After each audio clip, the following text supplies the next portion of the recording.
Vamos para a Argentina? Vamos. Porque é o seguinte, o Milei, nós falamos aqui ontem sobre ele, subiu o tom. Você falou aqui, Piperno, Falei. que ele não tem maioria no Congresso, que essas medidas dele não vão passar no Congresso. Você sabe qual foi a resposta que ele deu para você, Então, Fábio Piperno? Não tem nada a ver com o Congresso, né? Ele disse o seguinte, se o Congresso não aprovar, não tem problema, plebiscito neles. Vai fazer plebiscito se o Congresso ignorar o decretaço. O Vitor Moraes resume essa história pra gente. Javier Milei, presidente da Argentina, disse à imprensa local que o Banco Central vai emitir notas de 20 mil pesos, que equivale a R$120, e também de 50 mil pesos, que equivale a R$300. Essa é mais uma medida econômica tomada por Milei para conter a quantidade de dinheiro que circula no país. O presidente argentino também afirmou que pode promover uma espécie de plebiscito, caso o Congresso rejeite as medidas rígidas propostas pela equipe econômica. Para o professor de Relações Internacionais e coordenador geral do Grupo de Estratégia Internacional da USP, Alberto Pfeiffer, Milei está agindo conforme o que prometeu e foi respaldado pelas urnas. Ele apresentou várias leis a serem derrogadas, né, a serem revistas, a serem canceladas. E isso pode causar alguma negociação política, e sendo assim, alguma alteração destas medidas. Mas a essência delas permanecerá, e se o Congresso endurecer, ele irá a posições que o respaldem junto à população, que é onde ele tem o grande apoio. Javier Milei afirmou que busca chegar a níveis de inflação comparáveis a outros países equivalentes em um prazo de 18 a 24 meses. Segundo Pfeiffer, será necessária uma árdua negociação com o Congresso argentino. Haverá dificuldades na tramitação no Congresso, porque o pacote é amplo, o pacote é massivo, o pacote terá que ser negociado em poucos dias, mas o grande apoio social quem tem é Milei, com a votação que obteve e com o aumento da sua popularidade. Os segmentos que têm promovido manifestações, já foram 2, com bastante baixo impacto, foram previstas grandes manifestações e se concretizaram com manifestações bastante, vamos dizer, modestas. Mais protestos estão previstos ainda para essa semana. E aí, claro, a previsão se confirmou e os argentinos foram o quê? Para as ruas. E um protesto contra o presidente Milei aconteceu em Buenos Aires. Sindicatos, várias organizações pedem a suspensão desse pacote de decretos, o decretaço do Milei, e essa marcha reuniu algumas milhares de pessoas representando as principais federações trabalhistas do país, entre elas a Confederação Geral do Trabalho e a Confederação dos Trabalhadores Argentinos. Estiveram juntos também organizações sociais e de direitos humanos. E tudo isso aconteceu em frente à Suprema Corte de Justiça da Argentina. É um protesto realizado também depois que o Milei anunciou as regras que o Piperno adorou, que restringem manifestações públicas no país, como proibir o fechamento de vias públicas e a suspensão de benefícios sociais. Você, Piperno, averigou se a manifestação de hoje ocorreu na calçada? Na verdade, a manifestação de hoje ela foi programada para uma praça. Então, inclusive, o governo exigia que os manifestantes, teria feito um acordo com eles, eu não sei se isso foi cumprido, até porque eu nem sei se já terminou, que os manifestantes... A Bia vai checar para nós, nas agências, se já terminou e ela te fala. Pois é, que os manifestantes limpassem, inclusive, o local. Justo. Adequado. Civilidade. Eu também nunca vi isso. De qualquer forma, mais uma medida para tentar inibir as manifestações. A história de pagar pela manifestação é interessante. O governo explicou o seguinte, que vai haver a identificação de quais os grupos organizados que estiveram ali e eles vão receber nos seus endereços um boletim com um valor referente ao custo, ao quinhão deles, no custo total do dispêndio do Estado para que aquela manifestação acontecesse. Não é justo? Olha, é justíssimo. Aros, pelas imagens... Qual país do mundo faz isso? Pepeno. Não, mas isso é inovador. É inovador, é a vanguarda liberal. Olha, você está lançando algo novo. Isso, a vanguarda Olha liberal. pelas imagens, você de casa que está acompanhando pela televisão, pelas mídias sociais, você está vendo essas imagens? Você vê sindicalistas, você vê movimentos peronistas organizados. Agora, você não vê a grande maioria da população argentina que referendou Milei, que votou em Milei. Por quê? Porque não aguentava mais o sufoco que a Argentina vinha passando com anos e anos de peronismo. Essas organizações que estão aqui fazendo essas manifestações, claro, elas estão em vias de perder toda a mamata que elas tinham. Esses sindicatos, a CGT é fortíssima na Argentina. Esses sindicatos, essas organizações, são organizações que mantêm vínculos financeiros com o Estado argentino já de muitos e muitos anos. Então, é natural que eles aproveitem e se utilizem da sua estrutura financeira que ainda resta, da sua estrutura de bens que ainda resta e dos seus apaniguados que ainda estão recebendo ali os últimos pagamentos dos seus cargos, os cargos que aqui no Brasil são os cargos fantasmas, na Argentina são os cargos nhoque, porque eles só aparecem no dia 29, que é o dia tradicionalmente do nhoque. Né? O nome lá. Então, se utiliza dessas pessoas agora para fazer isso. Agora, o cidadão mesmo, ele não está interessado nisso, ele está interessado em acabar com essa mordomia, com essa mamata que esses segmentos na Argentina têm. Mas eu quero voltar ao tópico do plebiscito. Porque ontem, acho que os dois concordaram da dificuldade de aprovação, se não de tudo, de parte do que está sendo proposto. A gente não pode dizer que o Milei não está entregando o que ele vendeu lá atrás, certo?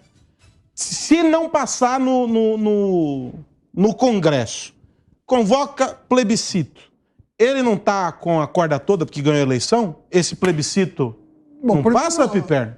Primeiro que, veja, é uma forma de tentar atropelar um outro poder. Se o legislativo barrar, né, o jogo fica realmente comprometido. Segundo, quem usava esse tipo de democracia direta, quem usava isso com muita frequência era o Chaves. Governos autoritários, eles adoram esse negócio de toda hora, vamos convocar um plebiscito para qualquer coisa. Então, veja, primeira coisa é saber se o judiciário vai concordar com esse tipo de coisa, até porque isso não depende apenas da vontade do governante. E aí, se perder o plebiscito também, ou se o judiciário falar não pode, é ilegal. E ele tem que buscar um outro caminho para fazer o que ele tem que fazer. Aí que tá. Mas não é legítimo tentar? Passar por cima da decisão do legislativo? Quer dizer, veja, são três poderes. Como é que ele vai passar por cima da decisão de um? Eventualmente ele pode recorrer a outro e se perder, aí ele vai, então é o povo que vai aprovar. Mas ele recorreria ao judiciário? Por quê? O Pepeno, ele só vai fazer esse plebiscito, cumprindo as regras estabelecidas na Constituição da Argentina. Você está confiante? 2, não, eu não estou confiante que isso vai acontecer. Para mim, a minha leitura é de que está sendo usado naquele jogo político para aprovação. Até porque ele está no momento de ápice do seu capital político. Isso é natural de todo governante. Promover algumas medidas mais impopulares ou mais duras, mais difíceis, no começo de governo, que é onde ele está com um capital político sólido. Então eu vejo que isso faz parte da negociação. Até porque eu não vejo a base de Milei uma base também tão pequena assim. É importante a gente lembrar que quem está fazendo a defesa dessas medidas, desse decretaço, especialmente as que envolvem as questões de segurança, é a ministra de Segurança Pública, que é a Patrícia Bullrich, que é ministra do segmento, que é ligada, foi candidata a presidente, que é ligada a um segmento mais de centro-direita. Então você tem União Cívica Radical, que é o MDB da Argentina, é um partido grande, estruturado, organizado, vamos dizer assim, que está envolvido nesse processo. Então você tem uma série de partidos de centro-direita que estão envolvidos nesse processo. Até porque, como a gente sabe, os deputados correligionários de Milei, especificamente do partido de Milei, aí sim seria uma fração muito pequena. A confiança dele é tão grande na aprovação que ele já faz esse tipo de ameaça.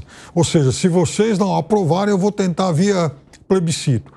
O que, obviamente, vai ter que envolver uma negociação com o judiciário também. Eu acho que faz parte, não é negociação, faz parte... A disputa de poder, a questão de aprovação, ela faz parte desse tipo de medida para tentar convencer, para tentar mostrar, olha, você vai estar contra o povo, vai estar contra a maioria. Eu vejo que faz parte. A gente também não pode polemizar tudo. Ele está apresentando um pacote, como o Aros muito bem colocou. É um pacote muito verdadeiro. Ele foi eleito dizendo que ia fazer isso. As medidas, talvez, ali um pouco mais viajantes do tempo de campanha eleitoral, acabaram ficando de lado. Então, é um pacote até certo ponto racional.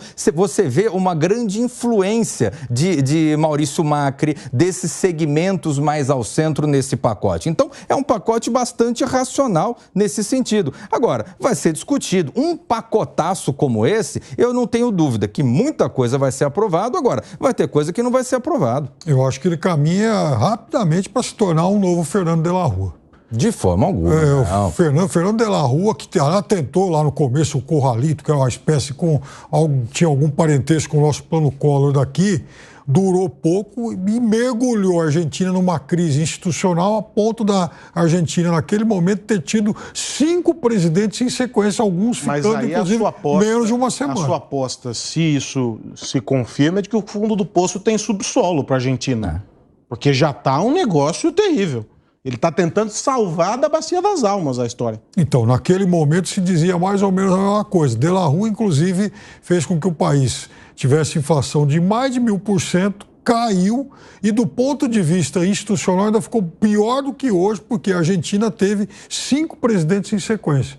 Ele não tinha popularidade, aí Milei está usando essa popularidade, essa força política. O contexto era outro, eu vejo que o contexto é totalmente diferente. Eu vejo o Milei hoje, ele apresentando uma proposta muito mais próxima de Maurício Macri, com um diferencial que é o fato dele ser um político realmente muito popular, está no auge da sua popularidade e, de alguma forma, tentar se utilizar disso para aprovar suas medidas no Congresso. O presidente de la Rua também se elegeu bem, era popular no começo do mandato e essa popularidade rapidamente se desfez. Mas não era tanto como o Milei. Milei é mais popular no sentido de uma ligação mais próxima com a sociedade. Fernando de la Rua era um político mais tradicional, era um político talvez mais centrista, vamos dizer assim, era um político mais comedido, era um outro perfil político. Exatamente. Naquele contexto, ele acabou até tendo ali um certo destaque, até porque, se a gente for recuperar aquele momento histórico, a Argentina vinha um pouco desgastada de políticos